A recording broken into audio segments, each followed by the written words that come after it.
Hello students, कैसे हैं आप लोग। आशा करता हूं आप लोग बहुत अच्छे होंगे और अपने बोर्ड एग्जाम की तैयारियों को भी बेहतर ढंग से कर रहे होंगे। तो साथियों, स्वागत है आप सभी लोगों का एक बार फिर से हमारे YouTube channel GS with Akshay में। तो यदि आप हमारे चैनल पे नए हैं तो चैनल को सब्सक्राइब करें, और अगर आपको वीडियो अच्छा लगता है, आपको लगता है कि जो जानकारी भी मिलने वाली है वो आपके लिए उपयोगी है, तो हमारे चैनल को और इस वीडियो को लाइक जरूर करें। तो साथियों, जैसा कि आप जानते हैं, हमारे इस चैनल पे आपको यूपी बोर्ड के लिए कक्षा 12 में रसायन विज्ञान की जानकारी हमारे इस वीडियो पे आपको इस चैनल पे मिलती है। तो आज वही चीज हम लेकर के आए हैं एक बार फिर से। तो आज मैं आपको फिर से एक चीज बताने वाला हूं कि आप जो है जो बोर्ड एग्जाम के लिए महत्वपूर्ण अभिक्रियाएं हैं वो उसी की सीरीज में अभी चला रहा हूं। तो आज आपके लिए फिर से मैं एक बार बहुत ज्यादा इंपॉर्टेंट अभिक्रियाएं लेकर के आया हूं। तो स्टार्ट करते हैं आज का पहला टॉपिक महत्वपूर्ण अभिक्रियाओं के लिए। देखते हैं, पहला है बेटा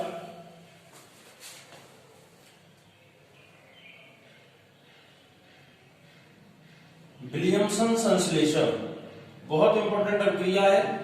पूछा जाता है कि विलियमसन संश्लेषण अभिक्रिया क्या है, तो वही हम लोग पढ़ेंगे विलियमसन संश्लेषण क्या है। तो विलियमसन संश्लेषण के द्वारा ईथर का निर्माण किया जाता है। किसका निर्माण किया जाता है? ईथर का निर्माण किया जाता है। तो विलियमसन संश्लेषण है क्या, ये समझ लीजिए। देखिए, जब सोडियम एथॉक्साइड की क्रिया किसी एल्किल हैलाइड से करवाते हैं तो ईथर प्राप्त होता है। इसी अभिक्रिया को कहते हैं विलियमसन संश्लेषण अभिक्रिया। देखें बेटा,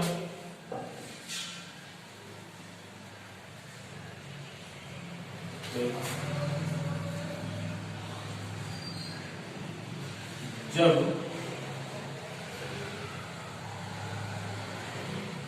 सोडियम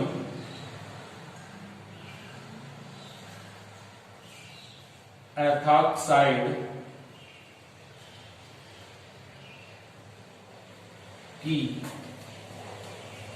क्रिया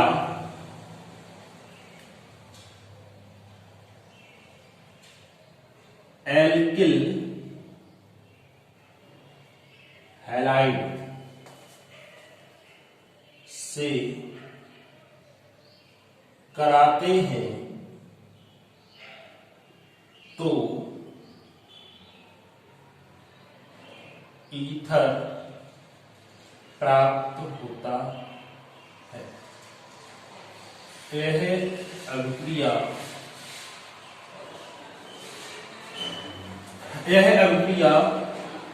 विलियमसन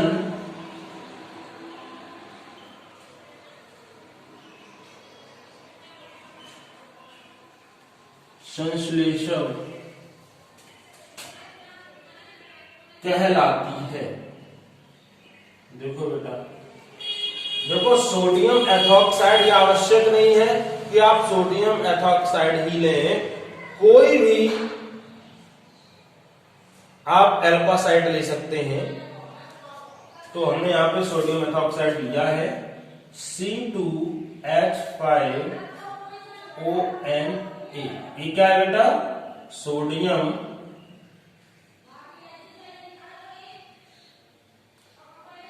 एथॉक्साइड। ठीक,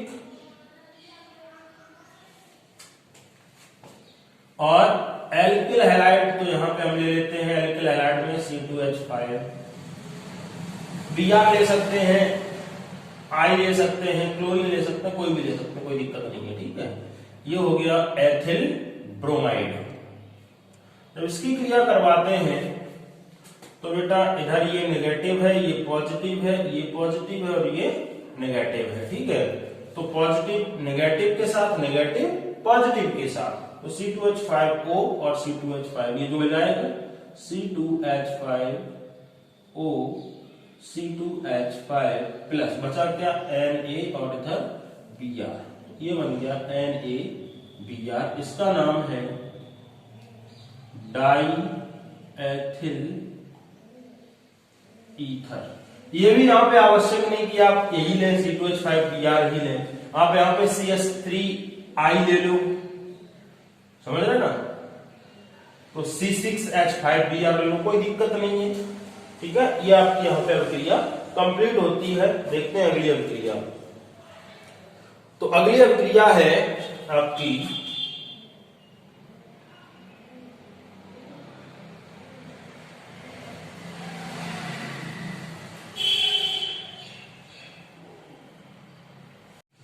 ईटार्ड अभिक्रिया। देखो ईटार्ड अभिक्रिया क्या होती है, वह अभिक्रिया जिसमें कार्बन डाइसल्फाइड और क्रोमिल क्लोराइड की उपस्थिति में टॉलुइन का आंशिक ऑक्सीकरण करते हैं तो बेंजल्डिहाइड प्राप्त होता है। इस अभिक्रिया को कहते हैं ईटार्ड अभिक्रिया। इंपॉर्टेंट रिएक्शन है, देख लेते हैं।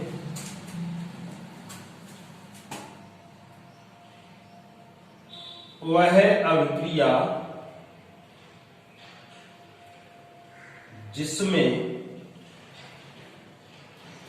कार्बन डाइसल्फाइड, ठीक है, CH2 तथा क्रोमिल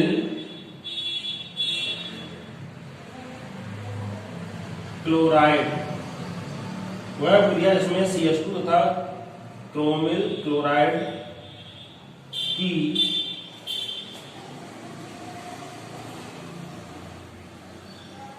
उपस्थिति में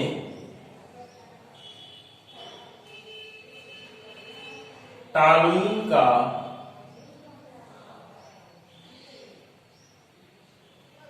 आंशिक ऑक्सीकरण करने पर बेंजल्डिहाइड प्राप्त होता है।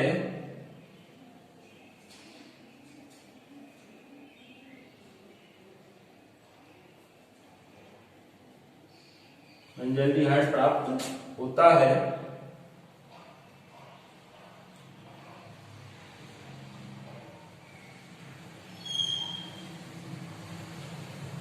ईटार्ड अभिक्रिया कहलाती है। ठीक है बेटा, तो अब जो आपका टॉलुइन है उसका सूत्र क्या होता है, तो टॉलुइन का सूत्र होता है बेटा C6H5CH3। ये क्या है, ये है बेटा टॉलुइन। इसका करते हैं ऑक्सीकरण, तो नवजात ऑक्सीजन ले लेंगे। ठीक है, अब उसने ये कहा है कि CH2 और क्रोमिल क्लोराइड, तो CH2 और CrO2Cl2, ये हो गया क्रोमिल क्लोराइड। तो C6H5CH3 प्लस नवजात ऑक्सीजन बनता क्या है, बेंजल्डिहाइड बनता है। तो C6H5CHO प्लस H2O, ये है बेटा बेंजल्डिहाइड। ठीक है, ये नवजात ऑक्सीजन है। अब देखते हैं यहाँ पे संतुलित करते हैं, तो यहाँ पे नवजात ऑक्सीजन 1 है, यहाँ पे ऑक्सीजन निकले कितने, 1 और 1 2, तो यहाँ पे हम 2 का मल्टीप्लाई कर देते हैं और ये आपकी अभिक्रिया कंप्लीट होती है। ये कहलाती है आपकी ईटार्ड अभिक्रिया। ये इंपॉर्टेंट अभिक्रिया है और ये भी इंपॉर्टेंट अभिक्रिया है, प्रिजम्पशन संश्लेषण। ठीक है, तो बेटा अगली अभिक्रिया है, तीसरी अभिक्रिया देखते हैं, सिमिट अभिक्रिया। बहुत इंपॉर्टेंट रिएक्शन है बेटा ये एग्जाम की दृष्टि से, कई बार पूछा भी गया है सिमिट अभिक्रिया क्या है। तो समझिए सिमिट अभिक्रिया क्या है। जब कार्बोक्सिलिक अम्लों को हाइड्रोजोइक अम्ल के साथ सांद्र H2SO4 की उपस्थिति में गर्म करते हैं तो प्राथमिक एमीन बनता है। इसी अभिक्रिया को कहते हैं सिमिट अभिक्रिया। देख लेते हैं भाई।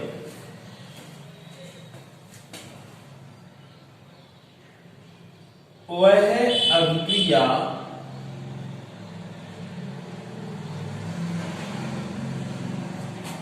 जिसमें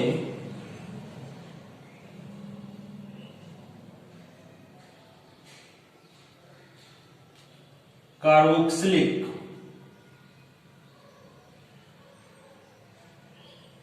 अम्लों को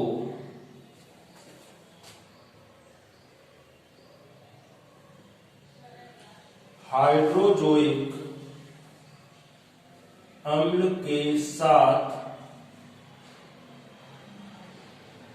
सांद्र H2SO4 की उपस्थिति में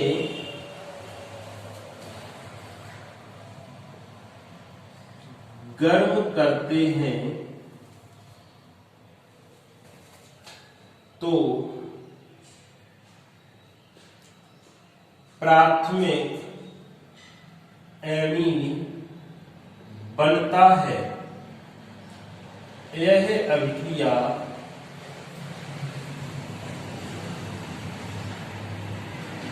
सिमिट अभिक्रिया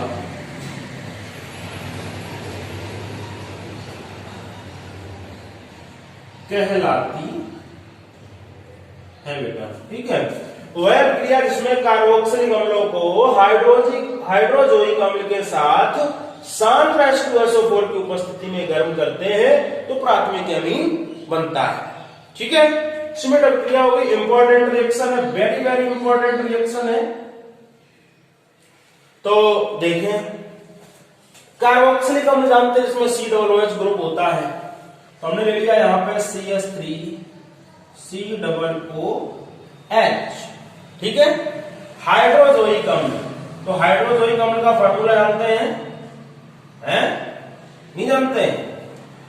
N3H, ये है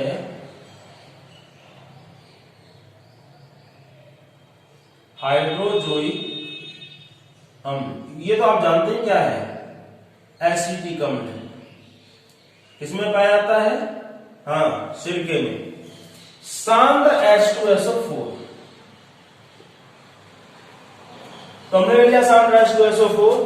कार्बोक्सिलिक अम्ल है, हाइड्रोजोइक अम्ल है, क्रिया करवाते हैं तो प्राथमिक एमीन बनता है। प्राथमिक एमीन का मतलब है जिसमें NH2 ग्रुप एक हो, सिंगल, तो प्राथमिक एमीन। सॉरी, जिसमें एमीन ग्रुप प्राथमिक कार्बन से जुड़ा होता है। ठीक है, तो हमने यहाँ पे लिया CH3 और ये आगे हमने यहाँ पे एसिटिक अम्ल लिया, हाइड्रोजोइक अम्ल लिया, तो ये बन जाएगा CH3NH2 मेथिलेमीन, और यहां से निकल जाएगा बेटा CO2 और निकल जाएगा N2, ये गैस निकल गई। ये बन गया आपके पास मेथिल एमीन। ठीक है, यही अभिक्रिया कहलाती है सिमिट अभिक्रिया। एसिटिक अम्ल लिया, हाइड्रोजोइक अम्ल लिया, प्राथमिक एमीन बन गया, कार्बन डाइऑक्साइड गैस निकल गई और नाइट्रोजन गैस निकल गई। यही अभिक्रिया क्या कहलाएगी? सिमिट अभिक्रिया। ये आवश्यक नहीं है आप यही सारी चीजें लें, आप केवल एसिटिक अम्ल ही ले सकते हैं, कोई भी आप ले सकते हैं। देखो, मैं दूसरा रिएक्शन भी लिख देता हूं यहाँ पे। कार्बोक्सिलिक अम्ल में हमने यहाँ पे लिया C6H5 COOH, ये बेंजोइक एसिड है, बेंजोइक अम्ल है ना, plus N3H concentrate सांद्र concentrate H2SO को या सांद्र H2SO को लिख दिया, ठीक है। तो यहां पे बन जाएगा बेटा C6H5NH2 प्लस CO2 और प्लस N2, ये बन गया आपके पास एनिली या फेनिलएमीन, ठीक है। सीमेंट अभिक्रिया का उदाहरण कंप्लीट। तो बेटा अगली अभिक्रिया देखते हैं। अभिक्रिया का नाम है, बहुत इंपॉर्टेंट अभिक्रिया है ये, क्लीमेंसन अपचयन। आपने पढ़ा भी होगा, ये एल्डिहाइड लेसन में आता है। एल्डिहाइड कीटोन और कार्बोक्सिलिक अम्ल जो लेसन है आपका सेकंड पार्ट में, उसी में आता है। क्लीमेंसन अपचयन है क्या, देखते हैं। तो बेटा ये एल्डिहाइड और कीटोन में होता है, ठीक है। तो जब किसी एल्डिहाइड या कीटोन का जिंक अमलगम व सांद्र HCl के द्वारा अपचयन करते हैं तो एल्केन श्रेणी का सदस्य प्राप्त होता है या एल्केन प्राप्त होता है। इस अभिक्रिया को कहते हैं क्लीमेंसन अपचयन। देखते हैं भाई।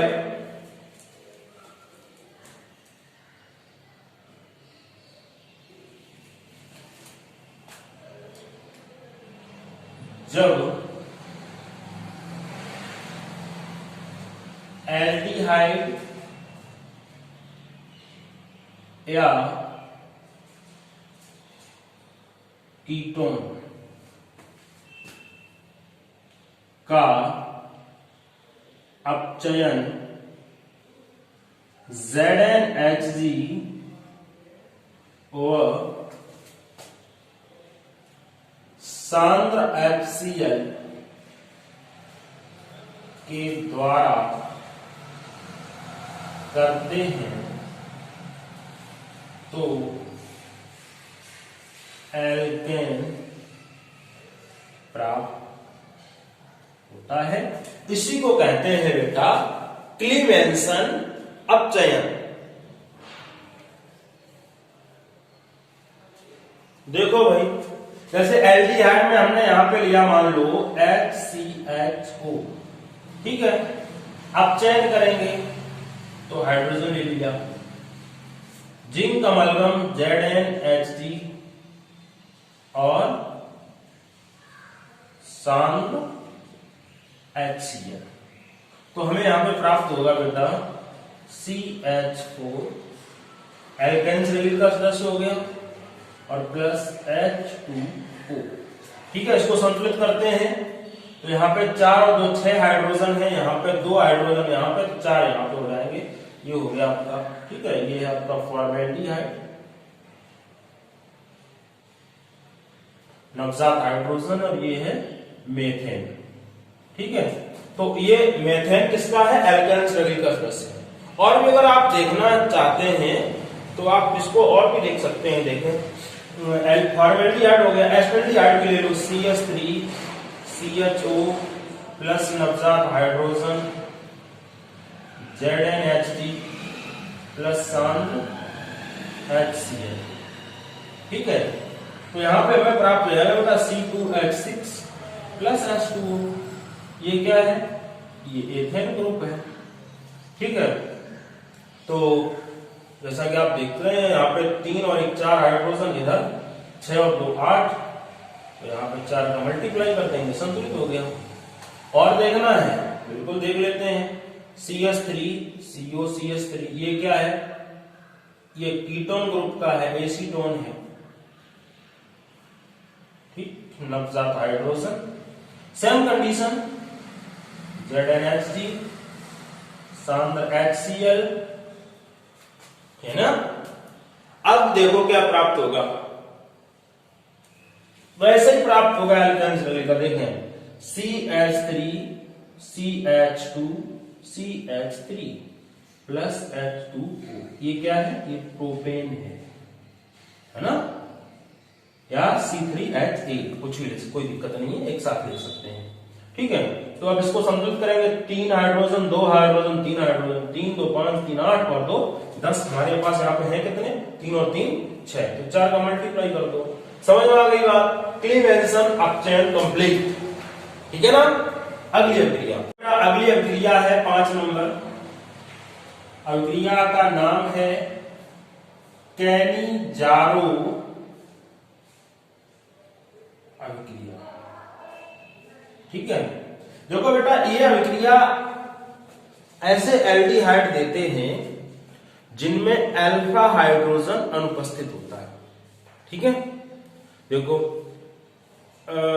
ऐसे एल्डिहाइड जिनमें अल्फा हाइड्रोजन उपस्थित नहीं होता है वे कास्टिक क्षार के साथ क्रिया करके अल्कोहल देते हैं। देखें,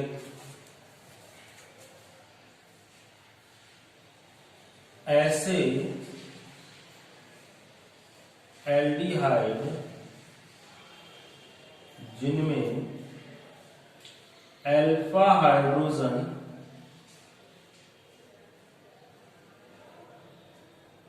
उपस्थित नहीं होता है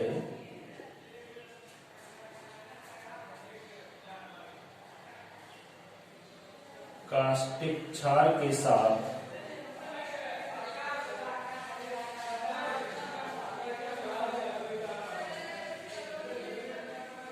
क्रिया करके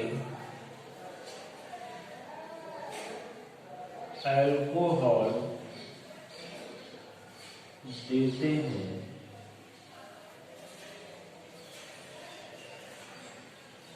कैनिजारो अभिक्रिया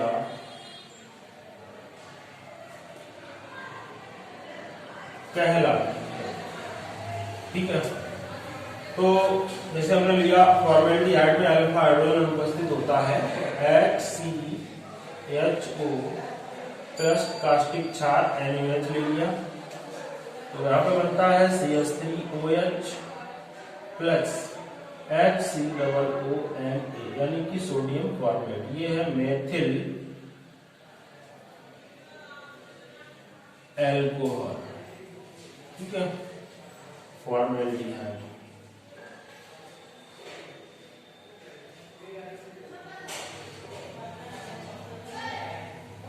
तो यहाँ पे ये आपकी अभिक्रिया कंप्लीट हुई, फॉर्मेल्डिहाइड। अब इसको संतुलित कर लेते हैं। तो अगर देखें यहाँ पे हमारे पास जो हाइड्रोजन है 1 और 1 2 और यहाँ पे 1 3, यहाँ पे है 3 और 1 4 और 1 5। ठीक है, तो यहाँ पे हम 2 का मल्टीप्लाई कर देते हैं इसे। तो यहाँ पे हाइड्रोजन हमारे पास कितने हो गए? 2 हो गए ना, यहाँ पे 2 और 2 4 और 1 ये 5। ऑक्सीजन कितने हैं? 2 ये और 1 ये 3, तो 2 यहाँ पे और 1 यहाँ पे 3। और कार्बन देखेंगे तो 2 यहाँ पे है, 1 यहाँ पे और 1 यहाँ पे। इसका नाम है बेटा सोडियम फॉर्मेट। ठीक है, यह अभिक्रिया आपकी कहलाती है कैनिजारो अभिक्रिया। एग्जाम के लिए बहुत इंपॉर्टेंट है। तो आज के लिए इतना ही। नेक्स्ट आपको हम अगले वीडियो में और भी अभिक्रियाएं देंगे। आप लोग कंटिन्यूअस अपना जो काम है वर्क करते रहिए। नंबर की चिंता मत कीजिए कि हमारे नंबर कितने आएंगे। नंबर तो आ ही जाएंगे, अगर आप करेंगे तो नंबर आ जाएंगे, उसमें कोई बहुत बड़ा इश्यू नहीं है नंबर का। अगर आप काम ही नहीं करेंगे तो नंबर कहां से आएंगे? अगर सोचते रहेंगे नंबर कहां से आएंगे, नंबर कहां से आएंगे, तो डजंट मैटर। आप मेहनत करते रहिए, नंबर तो अपने आप आएंगे, कोई दिक्कत नहीं। ठीक है।